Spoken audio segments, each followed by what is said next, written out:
سیدنا فاروق اعظم نے ایک دن صحابہ کے بیچ بیٹھے تھے. ہمارے ہاں لوگ پتہ کیا کہتے ہیں؟ وہ کہتے ہیں پیسہ آ جائے، کاروبار چل جائیں، فیکٹریاں لگ جائیں اور معیشت اور معاشرت کے مسائل حل ہو جائیں، کاروبار وسیع ہو جائے، کھیت کھلیان کھل جائیں تو شاید انقلاب آ جائے گا. انقلاب ہمیشہ اچھے لوگوں سے آیا کرتا ہے.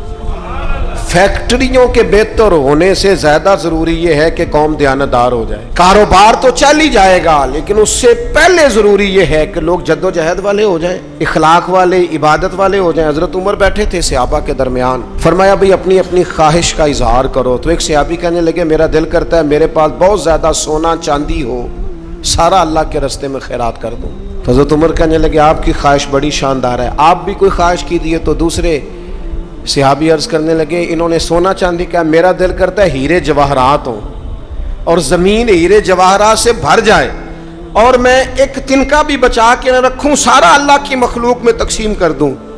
سب اپنی اپنی خواہشات بتاتے رہے. حضرت عمر رضی اللہ تعالیٰ عنہ فرمانے لگے تم سب کی خواہشات بجا ہیں، لیکن اگر مجھ سے پوچھو نا تو میرا دل کرتا ہے زمین بھر جائے حضرت معاذ ابن جبل جیسے لوگوں سے. میرا دل کرتا ہے زمین بھر جائے حضرت ابو عبیدہ بن جراح جیسے لوگوں سے. میرا دل کرتا ہے زمین بھر جائے حضرت سالم مولا جیسے لوگوں سے. میرا دل کرتا ہے ان جیسے لوگوں سے زمین بھر جائے اور میں ان سب کو اللہ کی فرما برداری کے کاموں میں لگا دوں. رجال کار پیدا ہوں، اچھے لوگ پیدا ہوں، مردان خدا پیدا ہوں، وہ لوگ پیدا ہوں جن کے کردار کی خوشبو سے زمانہ مہک اٹھے.